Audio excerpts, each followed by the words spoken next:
Hey, what's up? This your boy Big Man. You already know what it is, man. So let's get right to it.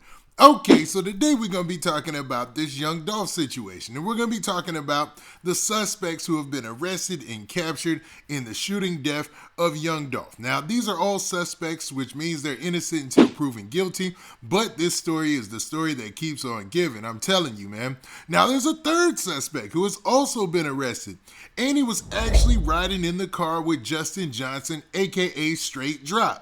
Now, there was a news conference that took place today where they talked about all the things involved in this case and what led to the indictments and what led to the eventual capture and arrest of Justin Johnson and Cornelius Smith. Now, there's a third suspect that actually got added to this, but there might be a potential fourth suspect or fifth suspect, and they're looking at all options in that regard, right?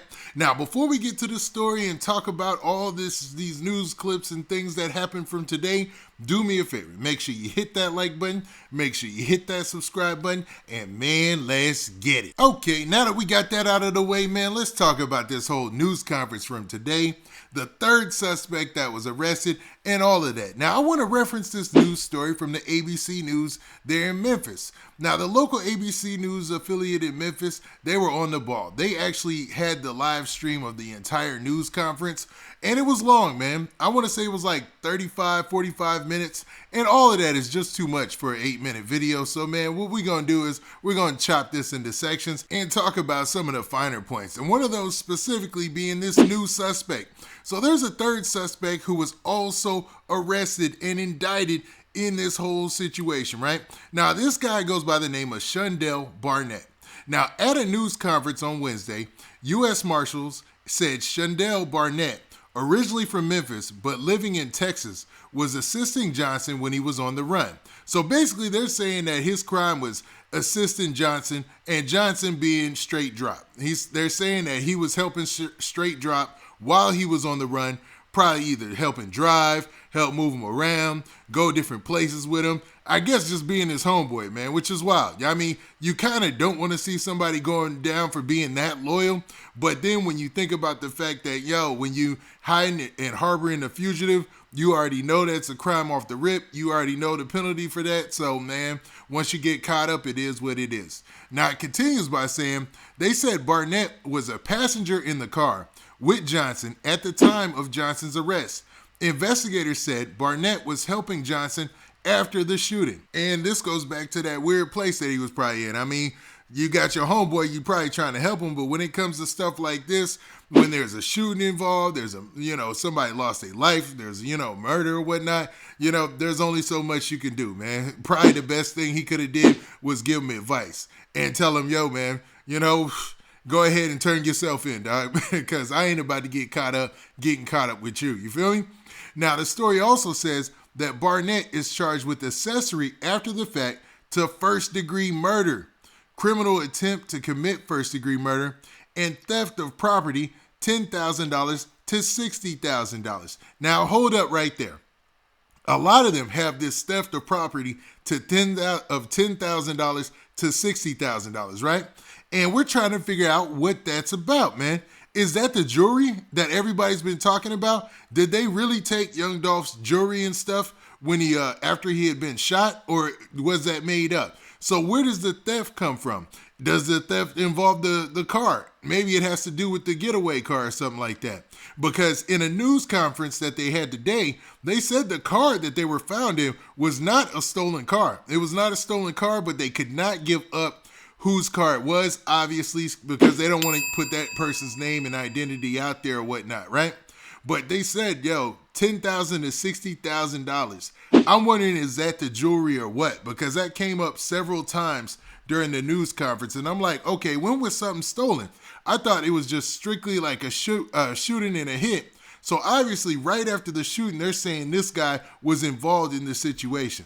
This still seems organized and orchestrated, like it was carried out with some type of planning. So, man, just like in the news conference, the police chief said that there's probably going to be more arrests coming down the pipeline.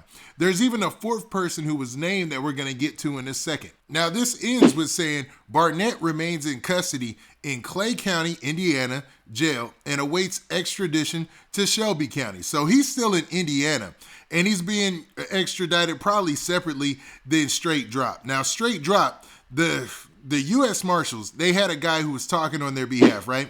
And he said there was only so much information that they could give out as far as moving Straight Dropp and trying to extradite him back to Memphis due to security, because I'm sure there's a whole bunch of people in Memphis that want to talk to Straight Dropp. You know what I mean?